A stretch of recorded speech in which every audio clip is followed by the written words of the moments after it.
Tell Us About Yourself is sponsored by bonusround.ca, streaming Canada's classic game shows on demand. Dive into the golden age of television with thousands of episodes of Canadian series that defined an era from anywhere in the world, all for just $1.99 a month. From iconic shows like Let's Make a Deal and Definition to cult classics like Bumper Stumpers and The Mad Dash, bonusround.ca brings you timeless entertainment that's fun, enlightening, and affordable. For less than the price of a cup of coffee, relive the magic of Canadian television history. Subscribe now at bonusround.ca for $1.99, download the free Bonus Round app on iOS, Android, and Roku, and turn every night into Game Show Night. By Game Show Forensics. In a world where game show imperfections go unchecked, where judgment calls are questionable, and where clocks tick with unsynced inaccuracy, there is but one elite force to investigate it all. Armed with the latest in atomic electromagnetometer and gas chromatography mass spectrometry technology, Game Show Forensics is always on the case. Join Robert McKee and his elite squad of game show scientists as they dive headfirst into the most absurd depths possible at GameShowForensics.com. Adult discretion is advised. And by The Inn at Leola Village. Nestled in the heart of picturesque Pennsylvania, the Inn at Leola Village is a sanctuary of luxury and relaxation. Indulge in the timeless beauty of their historic suites, each meticulously designed to transport you to a bygone era of elegance and grace. Experience the culinary delights of their award-winning Italian restaurant, where every dish is a masterpiece crafted from the finest local ingredients. From romantic getaways to corporate retreats, the Inn at Leola Village offers a haven for every occasion. Unwind at the spa, stroll through the lush gardens, and let the stress of everyday life melt away. Make your reservation today at theinnatleolavillage.com or call the front desk at area code 717-656-7002. The Inn at Leola Village, an oasis of luxury.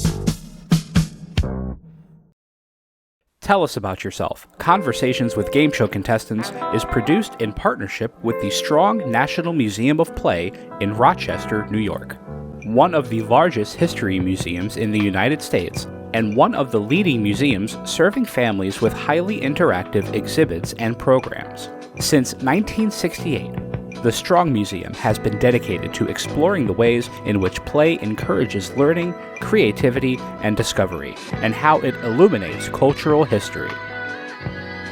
And their National Archives of Game Show History.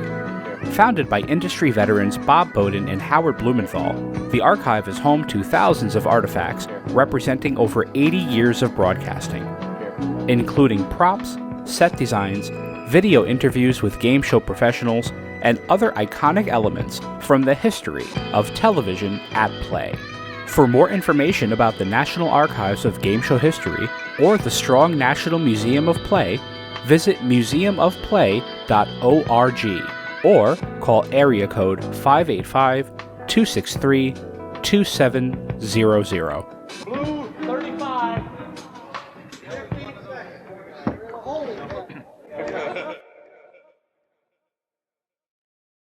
Tell us about yourself, would you? Tell us something about you. For any new viewers, won't you tell us again about yourself? We've met before, but let's meet again. Tell us about What yourself. else can you tell us about yourself? Perhaps you'd fill us in again and tell us about yourself.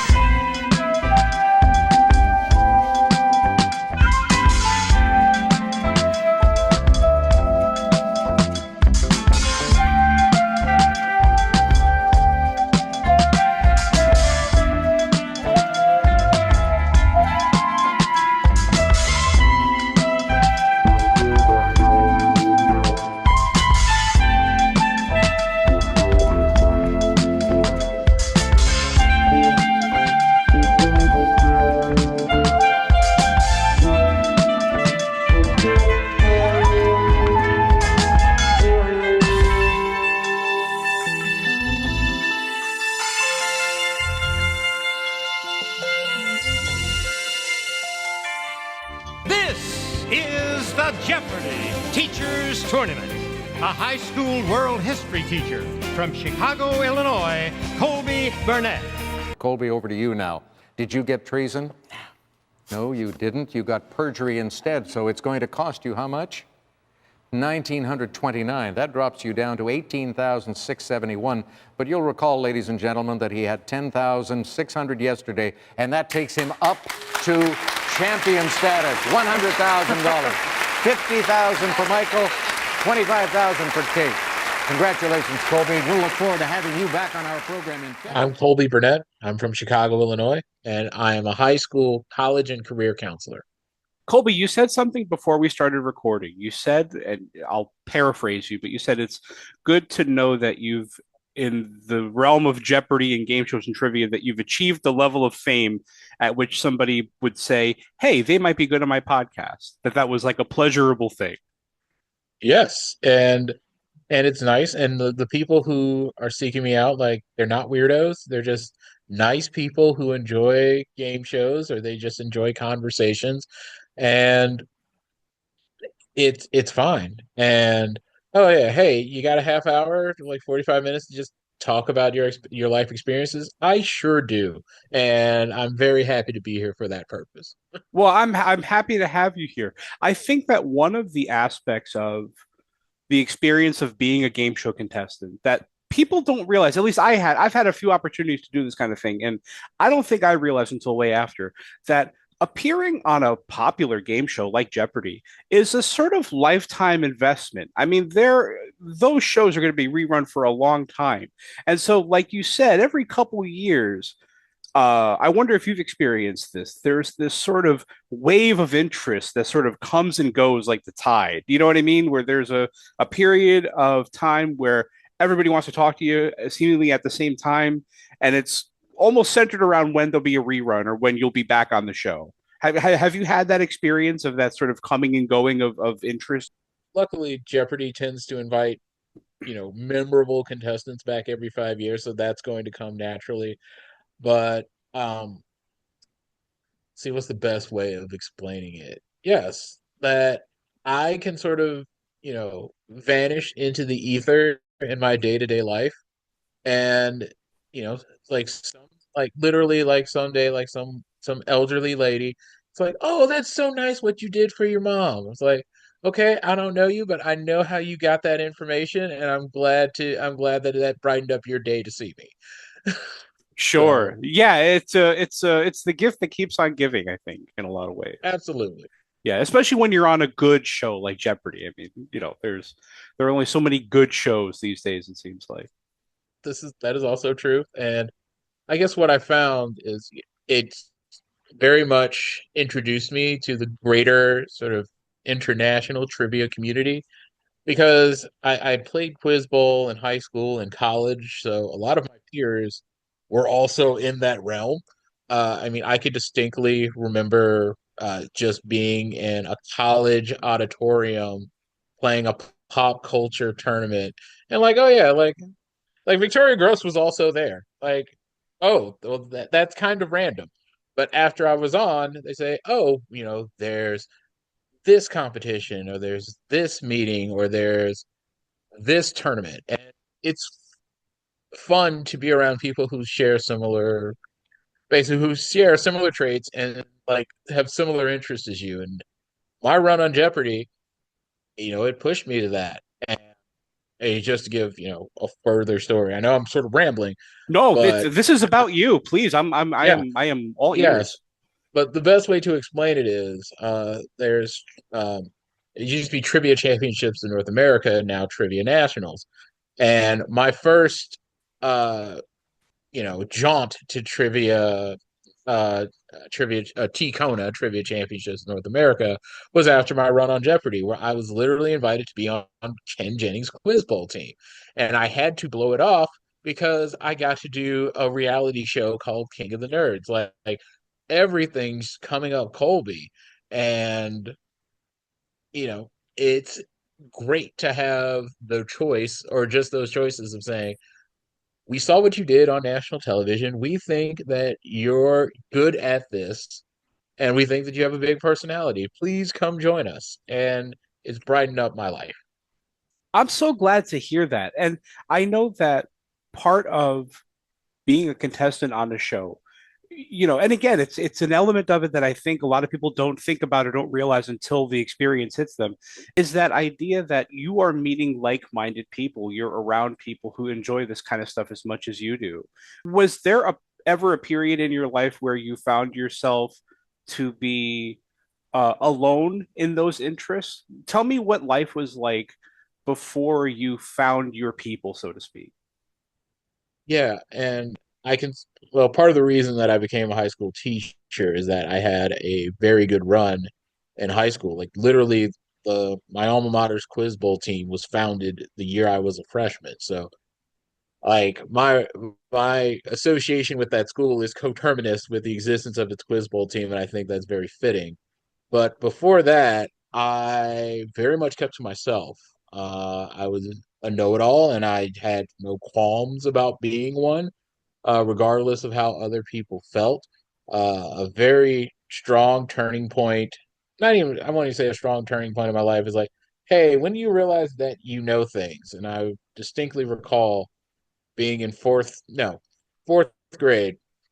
There was always a geography question of the day.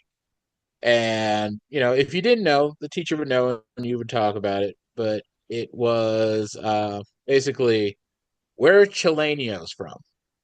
I was like, all right. And I just, that's the geography question of the day. And I write down, all right, Chile. And nobody else in the room knew. Like, I knew it, cold and, age 8, age 9. And I'm around a bunch of peers and they don't. And yeah, like, and I just remember my teacher bouncing around to everybody with my hand raised like Tracy Flick in like election. And it's just like, oh, I know this cold. Like, why don't these other people know? Like, Right. And that was and one of the first moments where you realize maybe there's a depth of knowledge that you have that other people don't. exactly. Like pinpointed. Why? Because I sat in the back of the room and read encyclopedias during free time, and that became a defining characteristic of my personality. What's the origin point of that? Okay, I can go back even further. So I will take you back to the 1987 World Book Encyclopedia. So, as a young member of a multi-generational sort of middle class family that valued education, my grandmother and my mother, they pooled their money together and they bought a set of encyclopedias for the house. All right. Oh, They were mostly for wonderful. my older brother, but my older brother was not in those books. So they were mine. I don't think anybody else ever used them. And, you know, they were posted right above the family computer in this hutch. And anytime that I was bored, or anytime when, well, I'm not saying anytime I was bored, but anytime when like television or something else that would normally gather my attention didn't, or there's something that came to mind and I really wanted to know it, I could always look through those books. Like I would say, hey, you know what? Let's just pull out the ends and see what all is. So all of these places, all of these scientific terms, things that weren't even necessarily at my level or things that were above my level in school, well, I already had access to it. And the idea that all of that knowledge could be at my fingertips if I just tried hard enough and I was just curious enough, it drove me. And I mean, I paged through that thing for long until it was out of date because, hey, like I have to go tell kids, yeah, we used to print these encyclopedias because instead of just changing them by a group of, hundreds of thousands of volunteers per day. Right. They will never know. Yeah, They'll they never won't know. know. So as far as those, as far as that encyclopedia is concerned, Mike Tyson is still the heavyweight champion, and I'm okay with that. Uh, Well, but that's a scientific fact. He will always be heavyweight champion. but they would say like, who's the undisputed heavyweight champion? And like it's 1987. It's like Mike Tyson, 19, I believe 86, and then a line. And in that set of encyclopedias, if they that doesn't change. But and especially I grew up with knowledge at my fingers, and I wasn't very my home life and my parents, they didn't censor anything. So if you wanted to look up whatever, even if it was risque, or if it were something that kids shouldn't really be knowing, well, it's in the books, and you're just going to find it anyway. So we're not going to hide it from you. Oh, sure. And I think it's better to find information like that in the context of something like an encyclopedia rather than something unfiltered, the way a lot of kids, even in my generation, got that information in the first place. Exactly. And like the best way to explain that, I was watching some documentary about John Belushi. It says, well, you know, John Belushi like died after, a concoction, a speedball. And I was like, what's a speedball? And I'm not going to ask my mom what a speedball is. I'm just going to go to S's, and I swear to God, it was there. Was it in there really? There was like maybe, yeah, no, I think it might have gone like speedball C under cocaine, and I found it out like, so, like speedball go look under cocaine, and it's like, oh yeah, it's a mixture of cocaine and heroin, like, and I was just like, okay, now I know what a speedball is, and I knew what a speedball was when I was 9. Now, did I do it? What I looked at that, and I think I made a pretty solid judgment call that, like, yeah, that'll kill somebody. Yeah. This is something I don't want to do. That's good. Yes. That's good. Let's talk about encyclopedias for a minute because I'm fascinated by this. Your knowledge base was the 1987 World Book Encyclopedia. And I know that when I was leaving school, like from high school onto college, as my scholastic career sort of wound down, Wikipedia was becoming more and more and more popular as a source, for better or worse, and as just a source of information. And I remember a lot of teachers and professionals talking about how important it is going to be to continue to save things like encyclopedias, printed material, because it's impossible that this that something like Wikipedia could replace the use or the knowledge of all of these printed materials.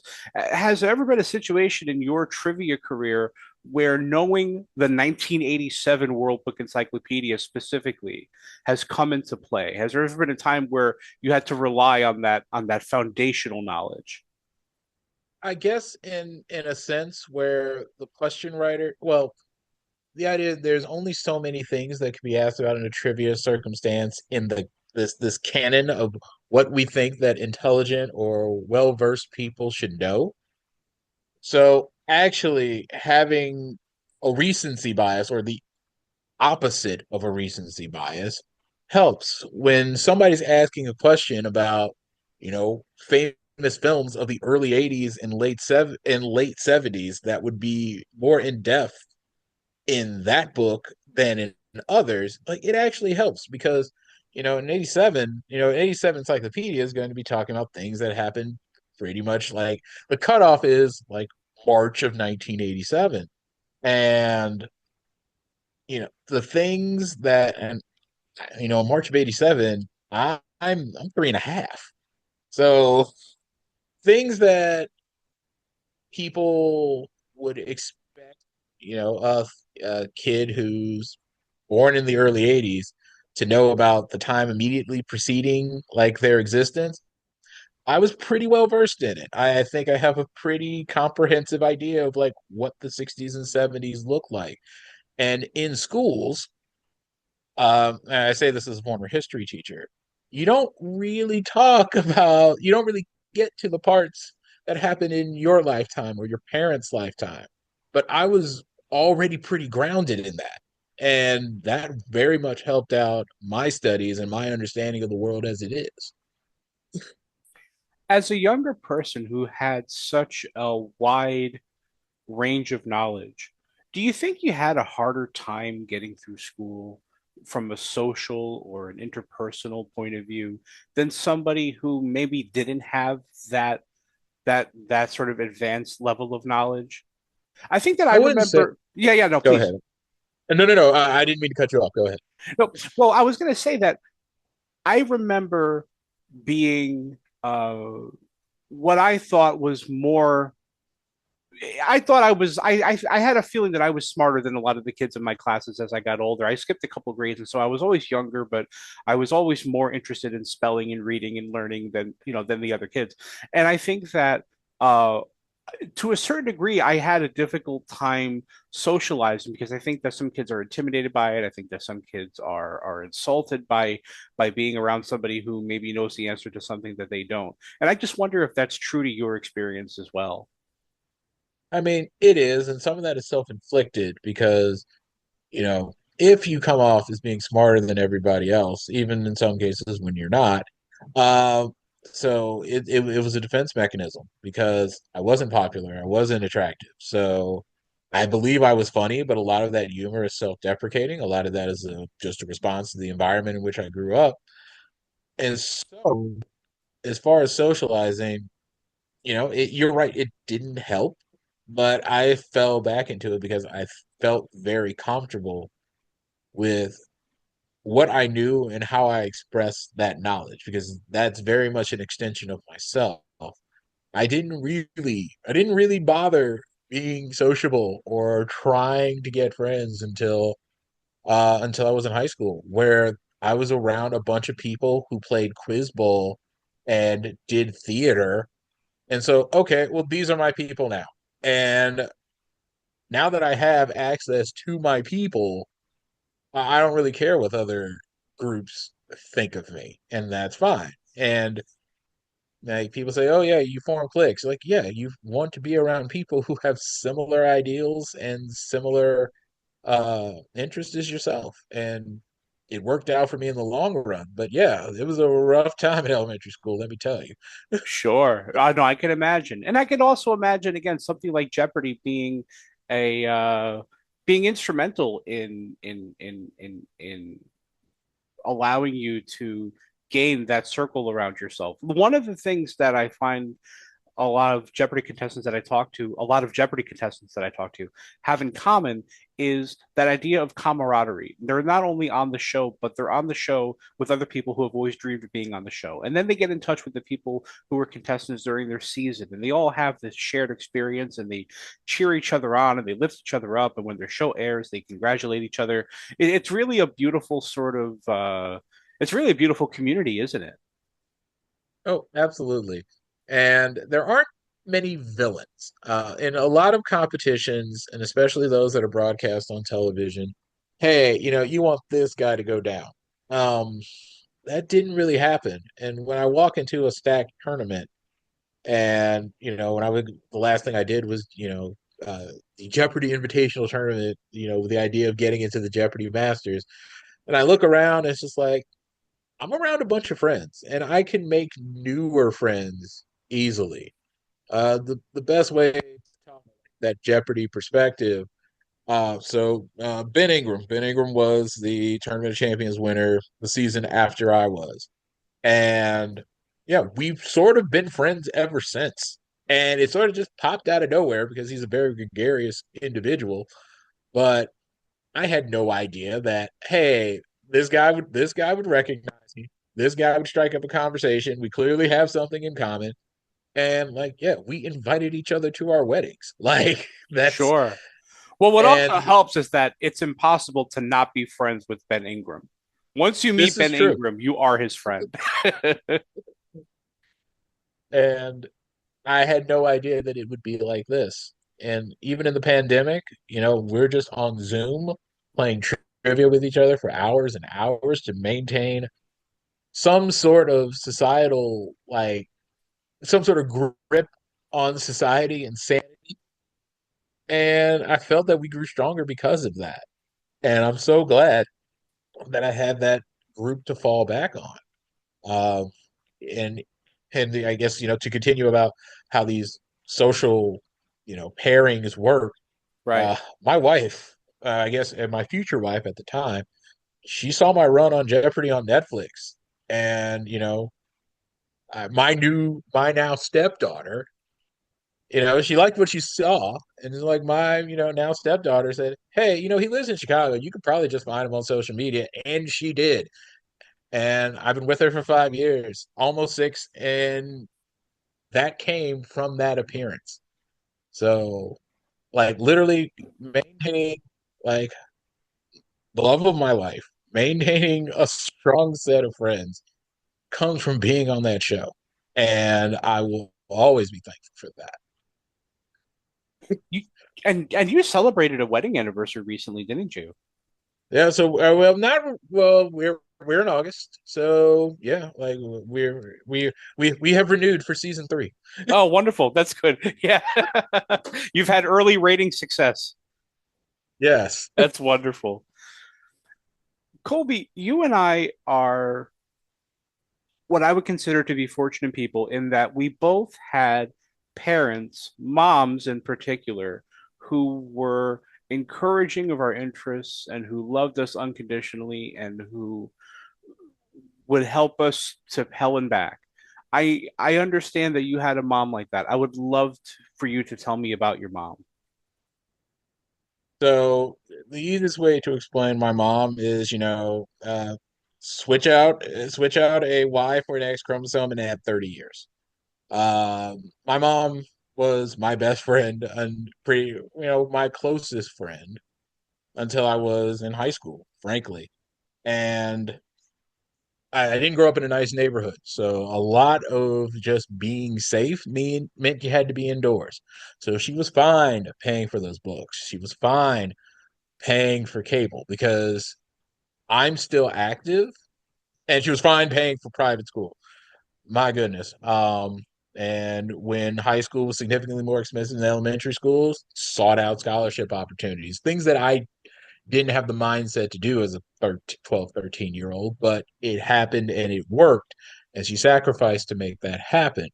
And a lot of what drives me, like when I was in college and, first generation to go to college, we went from zero to Northwestern, right? And Sure. the best way to explain like how much she put into that is uh my diploma has never been in my house. It has always been at hers. And that's a decision that I made because I wouldn't be the person that I am without that level of support. As a teacher, as a teacher, I hadn't been, and because I didn't have too many friends when I was a small child, I just thought that all parents put in like that. And as a teacher, I was horribly wrong Sure. because not everybody has the wherewithal to do what she did to make me successful. And I guess whatever I wanted to learn, I was going to do it. Whatever school I wanted to go to, as long as I had the grades to do it, I was going to. And she was very hands off in the process. It's just, I'm going to put you in a position to be successful, and I know you're going to do well. Like, I remember like one of the last tests in my sort of academic career that I just bombed. It was like a stats. It was like it was like a stats unit test, and I wasn't a great math student, so like it's already a leap into the unknown to take an AP stats class, and I bombed it, and I had to get my mom to sign it, and she's like, "All right, what happened?" And, I explained what happened, like I wasn't prepared, like I left my calculator at home, had to use another one. And it's like they weren't excuses, but they were reasons why I did poorly. And I was very honest about that. And it's like, all right, you're gonna do better next time. No question about it. And I think about that and putting it all together as a relatively weak math student and getting college credit and saying, I have to do this because there's no way you're going to have that discussion with that lady and just have her trust you to that level and come home and like not get it done. When I felt down in college, when I felt overwhelmed, it's like there's no way you're after all of this that you're going to come home and you're not going to make this happen. So that has been a absolute driving force in the person that I am. Sure. And what a sense of confidence that must inspire. Confidence is the word that comes to mind when I hear you talk about uh, the phrasing that your mom used. I know you'll do better. And I know that there are some kids out there who in retrospect, wish that they had that voice for them back then, that voice that would serve to inspire confidence. And the confidence comes through, Colby, even in the way you play Jeopardy. I remember watching your initial games as they aired, and I remember a lot of the discussion around the way you would play, and not necessarily your skill level, but visually. You had this, dare I say, a sneer about you. You had a very confident look, and it was backed up by excellent gameplay. Was that Were those visual cues for confidence by design? Was that something that you went into the experience thinking, this might help me. Yeah. This might help me against the people that I'm playing. No, I mean it's not an affect, and as much as people who don't know me might believe it to be so, what you see is what you get, and I very much stand by that. And what you saw was 100% me, maybe 110% me, but it's not me actively believing that I could put that extra 10% out there. The reason I have a that sort of swagger when I play a trivia competition of any kind was that I want to win. Like I didn't the first time that I played, I wasn't even paying attention to, hey, if you win this, you get an extra $5,000. Okay. I was already pretty well like done and well set economically. Like, hey, I'm in already well in my career. I live a very frugal lifestyle. Everything's well. You know what? Another 5 grand, that's not going to make or break me. It's not going to alter my life. Or even if I won again, you'll get 25 grand at a minimum. It's like, that'd be nice. I could do something nice for my mom. Or if I get 100 grand, you know what? I could do something even nicer for myself and nicer for my mom. I just wanted to play the game. And I remember the first time, and when you're up there, the first time and you understand when you're up there and you're not just playing against yourself and you're playing against other people who are also smart and other people who know things.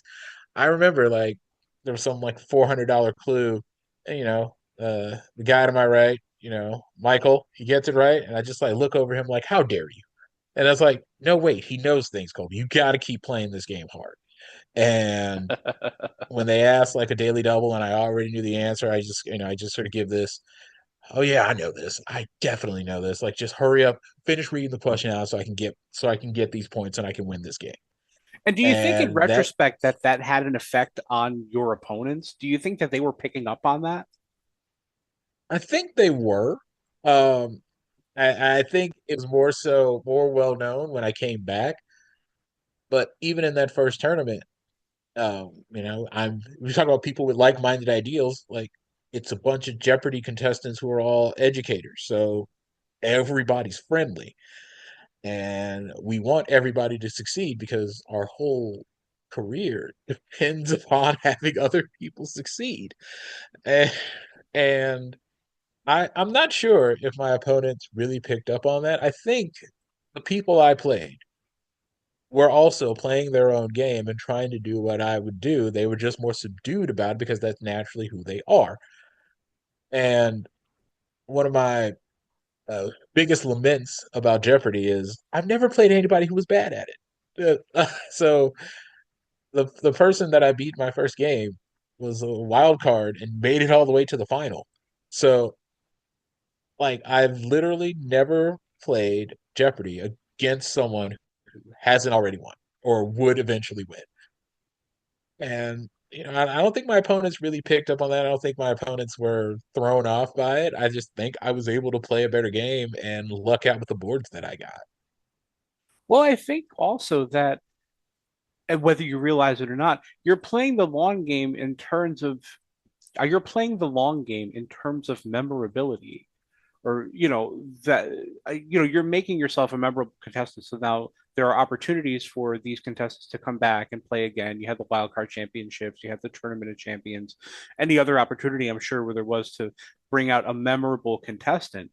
You were on that list. So in that way, it's interesting.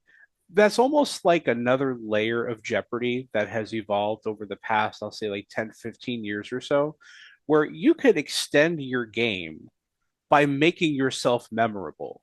You can win more than your opponents. Even if you lose, you can stand to gain more by being who you are and just elevating that persona to, to a degree where viewers remember you and they ask for you back. That's an interesting story. And I think social media kind of gives birth to this other layer of, I don't even know if I would call it strategy, but it's definitely something that I'm sure comes into play for at least one Jeopardy contestant who maybe isn't doing too well and figures they can play the long game by having fun with it. Oh, you're right, and I think I make a comparison here. So, that Turkish shooter from the Olympics, uh, he won silver. He didn't win, and nonetheless, there are other Olympians, people who set world records, and they are all trying to emulate this guy's aura. Right. And Exactly. that's like, and I thought about this, like, the Duplantis, the pole vaulters, like literally no human being has done this. What you just did, no human being has ever done this. And what do? You do the same pose as the guy who lost. Yeah. Yeah, just that far-reaching influence of a memorable personality. Yeah, like you don't have to win. You just have to make yourself larger than life.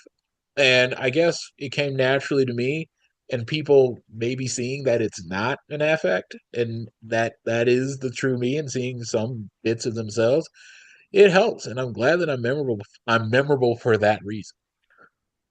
Have you ever been approached to participate as a chaser on the chase? I have not. So, but nonetheless, I knew everybody who did, which was weird. I Sure, would have sure, sure. and I would have loved it, and I would have definitely given it a go, and I wish that I had the opportunity.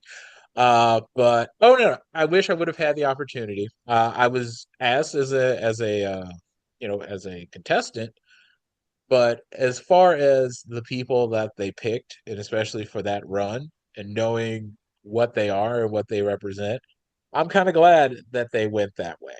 Uh, so Oh yeah, for when they sure. They're like asked the Mount Olympus of American Jeopardy contestants, I think. exactly, and what they bring, because I think that my style is also like, I like to believe like my style was very similar to like Mark Labette, and it's just like I know what I know, and I'm not going to make myself an over the top villain. I just know a bit more than you, and for the purposes of good television and for the sake of representing my own basis of trivia knowledge, I hope you perish, Yeah, and right. that's fine.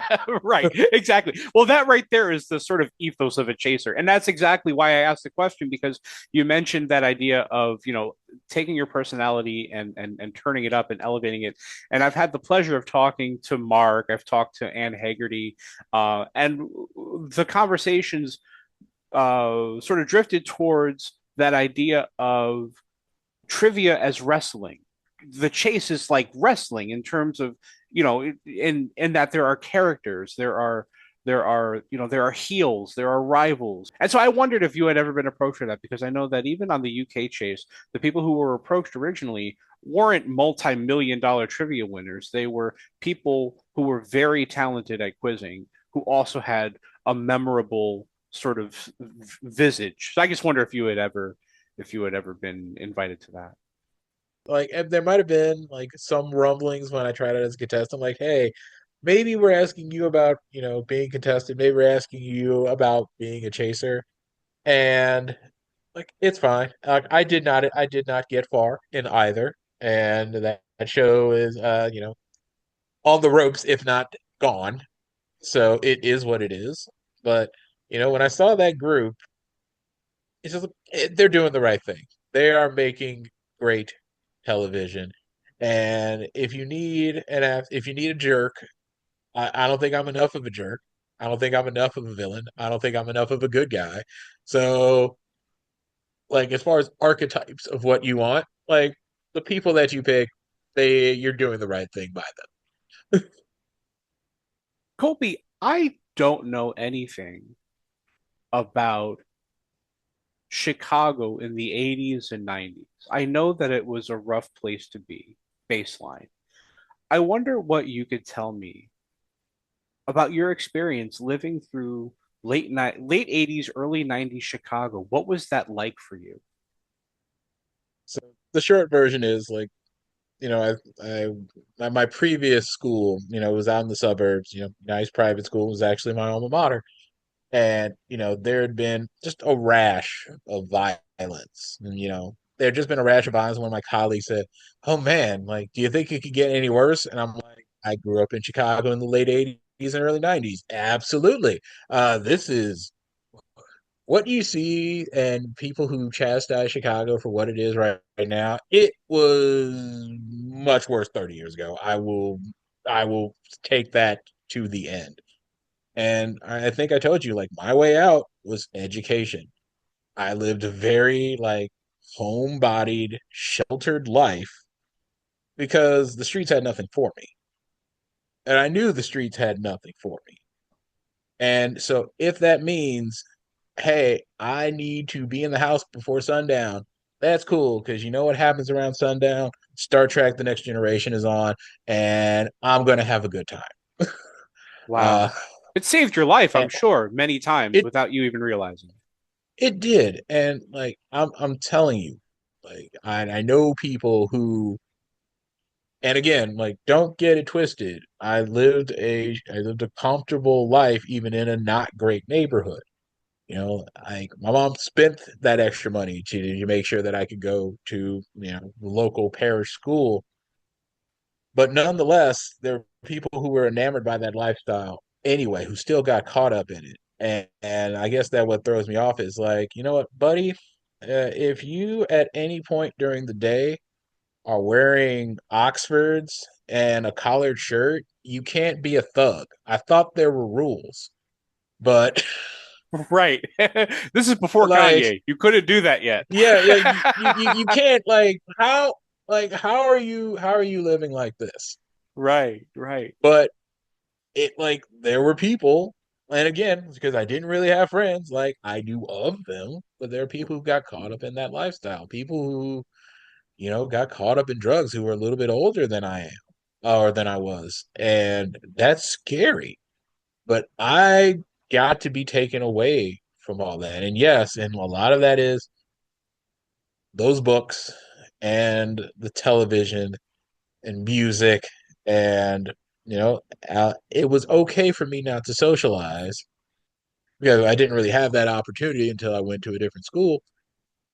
But the, oh yeah, this city's rough, like, for a lot of people, like, not everybody, but for a significant group of people, for it to be rough and to have that immediately affect you in your life, sometimes you have to run out and try to find it. And I knew people who ran out and tried to find it and it did not end well. But that's just not how I was raised. The idea was, you're going to go to this school, I'm going to pick you up, you go home, you do what it is that you need to do, you have a couple of hours to go watch what you want to watch, read what you want to read, do what you want to do. And I just rinsed and repeated that for a decade. And it put me on the path to, like, put me on the path to a college degree. It put me on the path to being an educator. Oh my God, So, absolutely. Absolutely it did. And just what an incredible strategy on the part of your family to fill the house with what they knew you loved so that there was no temptation to go out into the streets. You had everything you wanted in terms of knowledge and wanting to learn and read. I mean, they had it there for you. absolutely. So, Wow. My wife says I this season should be asking contestants more often, what did they do with the money? Now, I know you bought your mom a house with the money that you won on Jeopardy. Take me to that time in your life where you were able to do that. And I would love to know, how does that go down? How does she react? How do you reveal it to her? How does that go? well, it was a tussle. because, you know, so the short version is, so her grandmother, my great grandmother.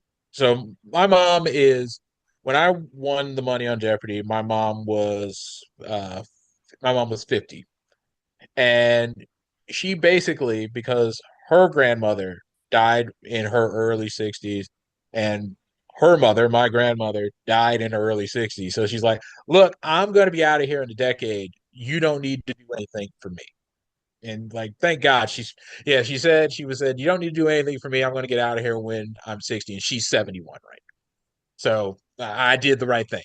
Absolutely. And and and so like, you don't have to spend that money on me. Like, I don't really want to do it. Even moving out, like, I paid for the movers, and there were still like things that were packed up. It was, I won't say against her will, but the idea that, oh, I'm taking all of this money and I'm, you know, putting you in, it's not a super nice house, it's 2-bedroom condo, but it's hers, right? She never had a place to call her own because of the situation, because of being a single parent, because of just just other things that have gone on in her life. She never had a place to call her own. Like, I grew up in my grandparents' house, and so I'm saying, number one, that's what I'm going to do.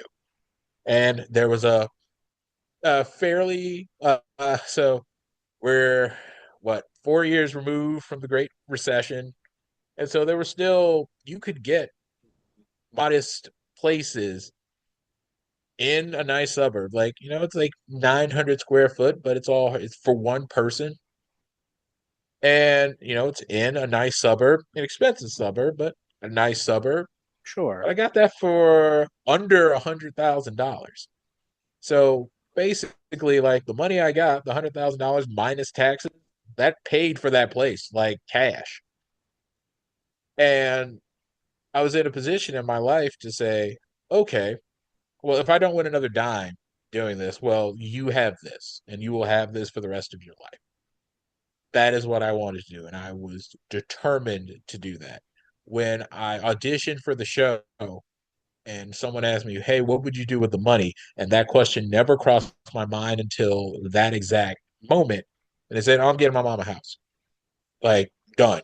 Like, it's the first thing that popped in my head, and I knew that was going to give me the impetus to get this done, and there's no way I was going back. And as I got further and further along, and even to the exact moment where I won, and I'm glad that they have good editing and they cut this out. But when I realized that I had a runaway and I was going to get the 100 grand, and I was going to use that 100 grand to get this $75,000 condo out in, suburbia. I, you know, Alex calls the last clue, and I don't remember who got it. Oh, I think I did. I got the last clue, and that I was not a runaway until that moment. And I did the math in my head, and I knew I got it right. And I just turned, I about faced at the podium and sort of crumpled to the ground. Not like I'm fainting or anything, but the enormity of what had happened, it clicked. And I knew that there was nothing to fear. There was no way that I was going to lose if I just didn't get stupid with the math. If I bet nothing, I was going to win. I spent the entirety of that thinking if I could bet the birth, not the birth year, the founding date of my school that I was representing, and I could still win whether I got the answer wrong or right. So that was all the math. Oh Wow. man, like, I forgot my train of thought. But the idea of that I could do that, and that I could come back. And it doesn't matter if I win another dime. I never thought about what people would think of me.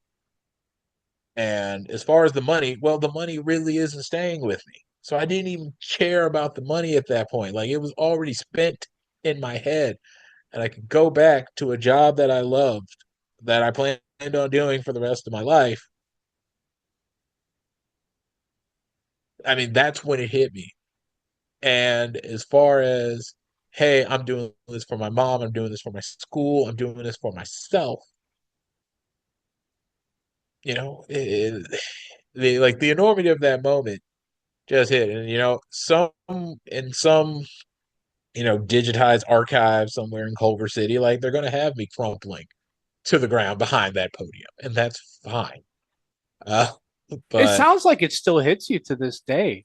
I'm hearing you it does. describe it, and I hear in your voice just how significant a moment this was for you. And I've talked to so many people, Colby, for this show, and one of the ththings that I love about every conversation is that they're always fun memories. There's always something fun to recount and talk about. And hearing you describe it, it sounds just as vivid now as it was, 10, 12 years ago. I mean, like, the point is like that show has given my mother a home. It's given me my own family. It's established a giant circle of friends and like I said, as we said at the beginning, it brought me the exact level of fame that I wanted in my life. Uh, like literally, so one of the things that I've done after being on television is like you go to these shows and you go to these conventions and like literally there's Dragon Con. Dragon Con is this giant nerd convention in Atlanta for those who don't know. So roughly 80,000 people are going to be going in and out of downtown Atlanta. And I can guarantee you, of those 80,000 people, a strong portion of them have seen Jeopardy. And you know what's great about that? Like, two people might come up to me out of those 80,000. And I'm so glad for those two people. And I'm so glad it's not 2,000. Oh, I couldn't live with it. I couldn't live with it. I talk about it with my wife all the time. So I look back and I realize I can't believe there was a time in my life where I thought I wanted to be that level of famous, and I apply it to my current life. I'm like, I don't know. I would have never survived that. I'm not built for it. And I think that that's Yeah. okay. And I even think about that because, I go on a pretty regular basis. And so, say the show Stranger Things, it was shot in the, exurbs of Atlanta. And they brought in, of course, they recruited local actors and actresses to play, not as prominent roles. And so I remember the actress who played Barb. She was just, she did a panel at this, and afterwards she was just hanging out with her friends, and nobody was bothering her. And I was just like, cool. I want to be as famous as Barb That's the at dream. the most. That is where I'm at because okay, I was just in a room with 1,000 people and everybody knowing who I am, and then 6 hours later, I'm just chilling out with my friends, and then you know what? You might get some randos. Hey, that girl looks like Barb in Stranger Things, and then that's it. It's wonderful. I might leave this part in and I might not, but I'm reflecting on what you've described as the gifts Jeopardy has given you and your family by extension. Did you ever get a chance to tell Alex that or any version of that? So yeah, I guess the thing is, so as far as my mom, of course he knew, and the last time that when in 2019, so literally right for the pandemic, and only a few years before he left us, uh, when he when you have that question period in between Jeopardy and Double Jeopardy, and he just said, you know what, Colby, just tell me about your mom. And I was just like, oh, I will. It's just, and I definitely went on that, and I was not in the best mental state afterwards because I was emotional about what this place had brought me, and I was glad to be able to share that with him because when they say Alice will just talk about whatever he wants to talk about because he's already seen you several times, and it's just like the last question that he asked me in that interview period was like, "Hey, just tell me about your mom," because he understood. That's why I was able to do what I was able to do. Uh, and case of being prepared emotionally, being prepared intellectually, being prepared just in terms of resoluteness. I wouldn't be there without her. And I'm so glad that was, of all the things he could have asked me in that juncture, he chose that. And I'm so glad that's what happened. Tell Us About Yourself, Conversations with Game Show Contestants, is hosted, produced, and edited by me, Christian Carrion, from my studio in beautiful downtown Lancaster City, Pennsylvania. Co-executive producer Cory Anotado. Researcher Chuck Donegan. This has been a production of BuzzerBlog, the most popular game show website in the world, in partnership with the National Archives of Game Show History at the Strong National Museum of Play in Rochester, New York. For more information, visit museumofplay.org. Thank you so much for listening. I'm Christian Carrion. Good night.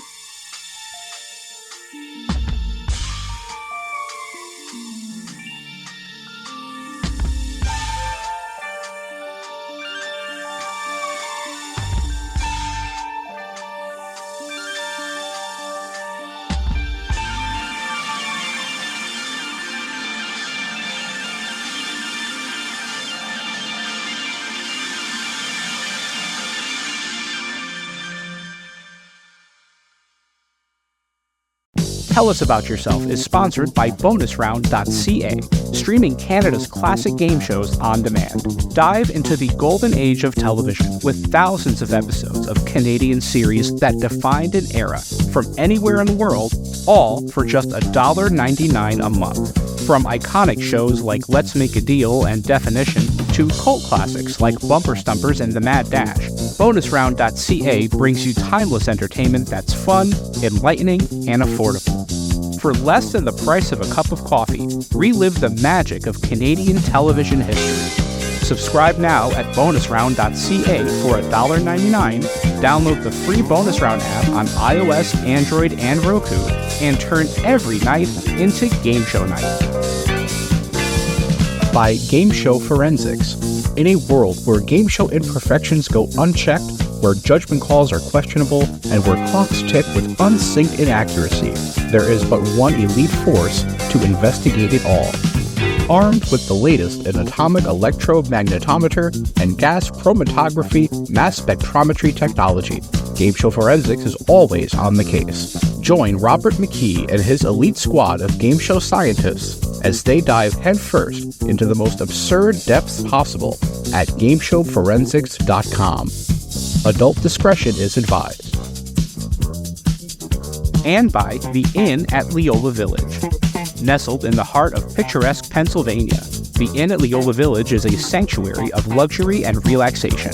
Indulge in the timeless beauty of their historic suites, each meticulously designed to transport you to a bygone era of elegance and grace. Experience the culinary delights of their award-winning Italian restaurant, where every dish is a masterpiece crafted from the finest local ingredients.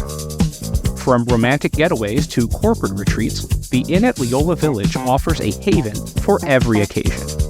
Unwind at the spa, stroll through the lush gardens, and let the stress of everyday life melt away. Make your reservation today at theinnatleolavillage.com or call the front desk at area code 717-656-7002. The Inn at Leola Village, an oasis of luxury.